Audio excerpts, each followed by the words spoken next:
Now we're coming to you live from where the Supreme Court is now operating from, which is the Milimani Law Court, whereby today we were expecting presidential election petitions to be filed, given that today is the deadline and the completion of the 7-day required by the Constitution. And as of today, we've been able to see at least 3 petitions that have been filed here at the Supreme Court, which is based now at the Milimani Law Court. The first petition that was filed was that of John and Njoroge Kamau, and later on we were able to see another petition that is filed by Khalif Khalifa, George Osewe, Ruth Mumbi, and Grace Macau. And the third one that is they've just left a minute ago was that one that has been filed by Azimio La Umoja, Raila Odinga, as well as his deputy Martha Karua. And they were here just a few minutes ago presenting the petition, as well as 39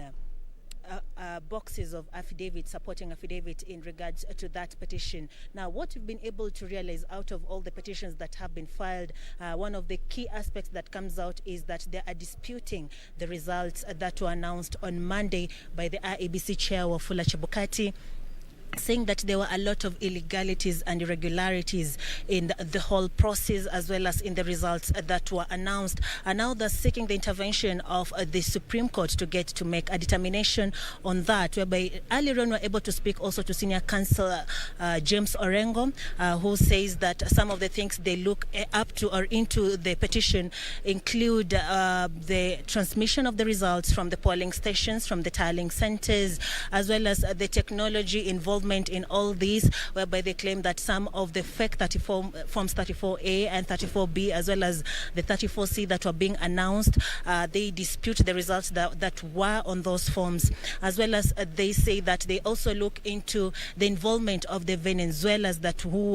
were in the country prior to the elections. And some of the other things that they look into is that they seek for the retallying of the votes that were counted and verified and declared. So they seek a retallying of that, saying that what was announced was not what was expected or what should have been followed. The whole process was faulty.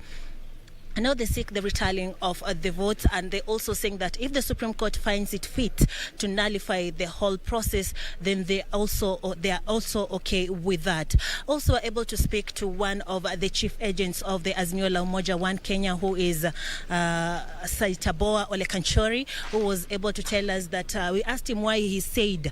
when we were in Bomas, why he was able to go up there and say that that was a criminal sin, and he got to tell us that what they were able to establish and what they continue to dispute from that is that the fact that some of the things that were happening there during the whole process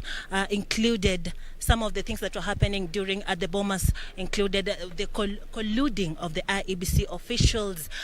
with the Kenya Kwanza people who were there at the Bomas of Kenya, and that's why he went ahead in front of the tallying center where the chair Wafula Chebukati was declaring the results and said that it was a crime scene. So we also asked them whether they're seeking to instigate any criminal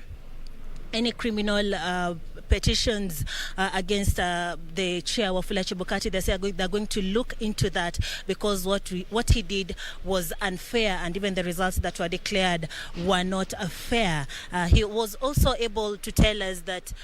they look forward to some of the irregularities that were experienced from the polling centers to be addressed by the Supreme Court. Now, given that they have filed this petition alongside 2 other petitioners, now this means that they've set the ball rolling for the hearing of this matter. Now, having filed the petition, they have up to 24 hours to get to serve their respondents, include the Independent Electoral and Boundaries Commission, the chair of Wafula Chebukati, as well as the Kenya Kwanza Brigade led by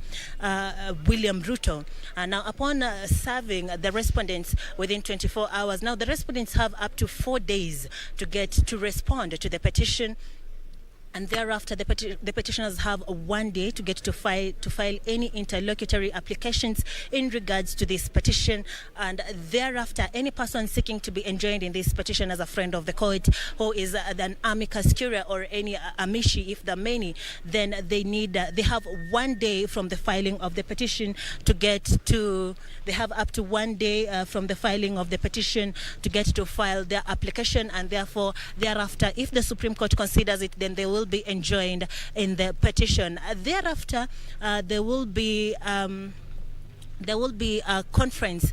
set up to just determine how the hearing will be conducted, and immediately after that, then the hearing will kick off. After the hearing is completed, then they have up to 14 days to get to determine and give a judgment in regards to this petition. We've been able to see a couple of lawyers appear here for the Azimio la Umoja One Kenya to represent Raila Odinga and Senior Counsel Martha Karua, and we expect more from the other parties to get to arrive here. We've been able to see a number of lawyers who were even in the previous presidential election petitions 2017. Key among them we expect to see from the other parties, for instance, the IEBC, whereby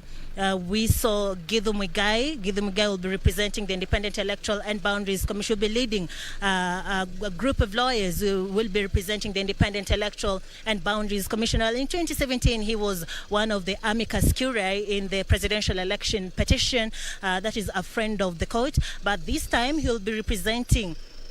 one of the parties in the petition. So it will be very interesting to get to see how this is going to pan out. And we have also seen a couple of other lawyers who were in the 2017 election petitions, including James Orengo here, leading a very large group of lawyers who are representing Azimio la Umoja One Kenya. So we get to follow up from here, and also we've spoken to the commandant of the police who is in charge of security for the judiciary, who is Lazarus Opicho, and he's been able to tell us that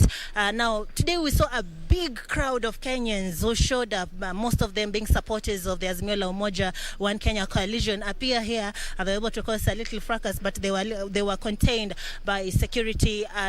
inside the tent. Now we're able to speak to the police commandant, who says now that when the hearing kicks off, the only people who will be allowed inside the hearing hall,